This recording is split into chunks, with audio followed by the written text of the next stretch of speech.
meditating, or he is busy, or he is on a journey, or perhaps he is sleeping and must be awakened. Alam niyo naman si Elijah, fiery prophet. Pag nagpipreach tungkol sa katotohanan ng Diyos, walang kinakatakutan. Parang si Bishop Greg Durante. Hallelujah! Praise God! So, the prophets of Baal, they cried aloud. Verse 28 ng 1 Kings chapter 18, New King James Version Bible.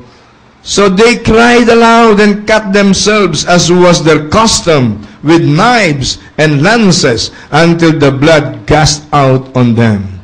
Naalala ba niyo pang mahal na araw? Yung mga nagpapalo ng kanilang katawan?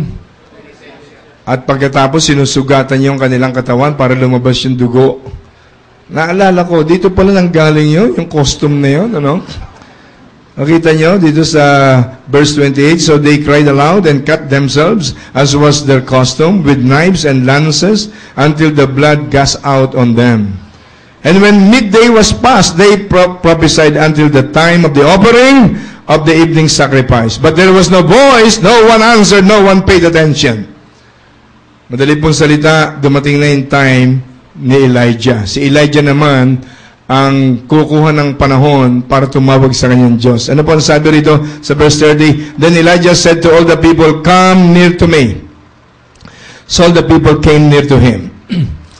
And he repaired the altar of the Lord that was broken down. And Elijah took 12 stones, according to the number of the tribes of the sons of Jacob, to whom the word of the Lord had come, saying, "Israel shall be your name." Then with the stones he built an altar in the name of the Lord. And he made a trench around the altar, large enough to hold 2 seahs of seed. And he put the wood in order, cut the bull in pieces, and laid it on the wood, and said, "Fill 4 water pots with water, and pour it on the burnt sacrifice on the wood." Then he said, "Do it a second time." Then they did it a second time. And he said, "Do it a third time." And they did it a third time. Verse 35, so the water ran all around the altar, and also filled the trench with water. Dito po, sa puntong ito, makikita natin, bago manalangin si Elijah sa kanyang Diyos, pinabuhusan niya ng sangkatutak na tubig yung altar. Para sa isip ng mga tao, walang magic ito. Pag nasunog ito, hindi ito katulad ng ginagawa ng mga cheaters na sumagot ang Diyos nila at nagkaroon ng apoy.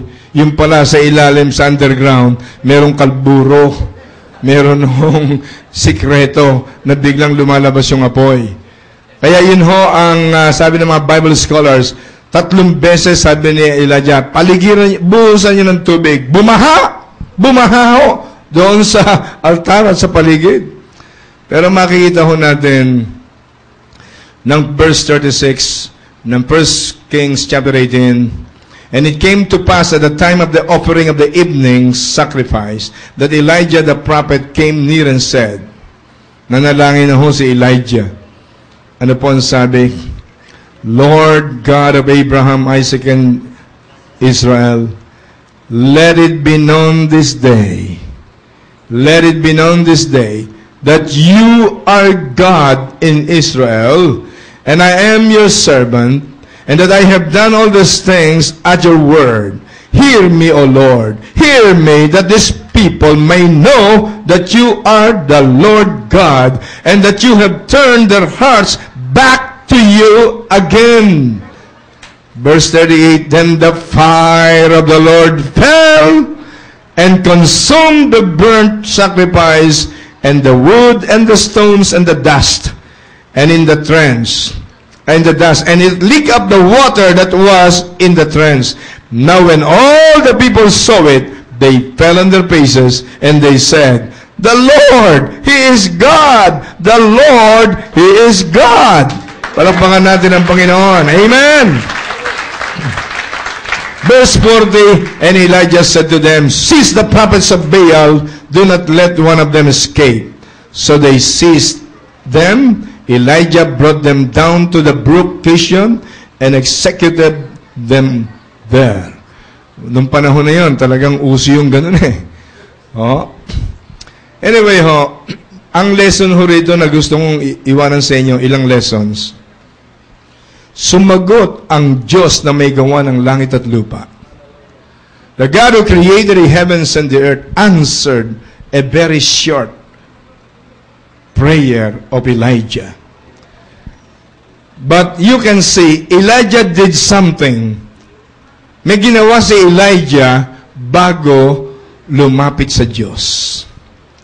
May ginawa si Elijah bago humingi ng himala sa Diyos na magpadala ang Diyos ng apoy at sunugin yung burnt offerings at matuyo yung mga tubig na ibinuhos. Ano pong ginawa ni Elijah? Una, dito po sa verse 30. Isa pong revelation ito. Verse 1 Kings chapter 18 verse 30. Then Elijah said to all the people, "Come near to me." So the people came near to him. And he repaired the altar of the Lord that was broken down. Everybody say, he repaired the altar of the Lord that was broken down. Pag ni-research ninyo yung root word ng repaired sa Hebrew word, hindi ho bana. Yung bana, repaired the chair, repaired the table, repaired the building. Yun ho ang bana sa Hebrew. Pero ang ginamit ho ng Diyos doon, hindi bana. Yung repaired ho ron, rapa. Heal. So makikita po natin, ang revelation dito, Elijah repaired the altar of the Lord that was broken down. Pero ang ginamit na original word ay rapa. Kailangan ho pagalingin. Hindi ho physical eh. Pagalingin ang puso ng tao. Pagalingin sa kasalanan. Pagalingin sa mga pagkukulang sa Diyos. Pagalingin sa lahat ng mga nakakahadlang para hindi masagot ng Diyos ang pangangailangan ng tao. Palapakan po natin ang Panginoon. Yes, Lord. At makikita ko natin ang purpose ng paghingi ng himala ni Elijah. Magpadala ka ng apoy, Panginoon.